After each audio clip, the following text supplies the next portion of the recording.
All set na ang fans para sa red carpet premiere ng launching movie ni Robin Angeles at Angela Muji na A Werewolf Boy. At live mula po sa Mandaluyong City, nasa frontline ng balitang yan, si News 5 Entertainment Correspondent Von Belinario. Von? Abangan niyo po ako sa Project Yogi.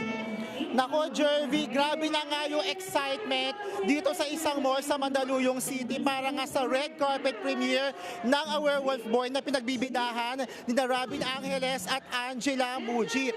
Kanina nyo, kung makikita nyo rito, no, nag-i-start na nga yung red carpet kung saan rumarampa na yung mga kapatid stars at Viva artists na susuporta nga dito sa red carpet premiere. At sa bahagi kung dito, makikita na natin, sobrang dami na ng fans na nag-aabang para sa Rapture. Ito nga ang ang kauna-unahang pelikula ni Robin Angeles at Angela Muji at ito rin ang kauna-unahang Filipino film na ipapalabas ngayong taon o this 2026. Kaya naman itong opening salvo ng Philippine film industry. Alam nyo mga kapatid, no, ito ang itong local adaptation ng hit Korean movie more than a decade ago na pinagbidahan ni Song Joong-ki na talaga namang inaabangan ng mga tagahanga. At para nga sa mga kapatid din natin na inaabangan na ito, good news, dahil nga kamakailan sa ginanap na special screening para sa mga special influencers at critic, umani ng papuri. Ito nga ang pelikula, pati na ang performance ni Robin at Angela. At another good news, mga kapatid, dahil kapag napanood na ito nationwide sa Wednesday, sa mga SM Cinema, pinababa ang ticket price nito.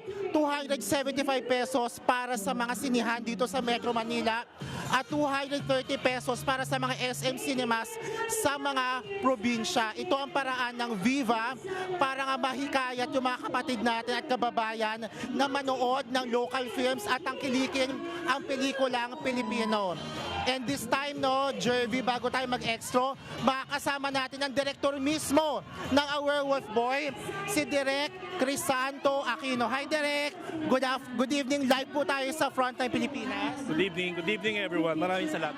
Direk, anong aabangan ng Rapgel fans and most especially ng mga Filipino moviegoer dito nga po sa local adaptation ng A Werewolf Boy? Nako, kailangang abangan ng buong Pilipinas kung gaano kahusay na artista si Robin Angeles at Angela Muji. Grabe, lahat ng reviews positive about them. Wala akong masabi. You've been working with them for a couple of months now, Direk. Anong masasabi mo sa performance ni Robin at Angela dito nga sa A Werewolf Boy? Magandang simula kasi new breed actor sila pero yung kanilang professionalism ay nandun.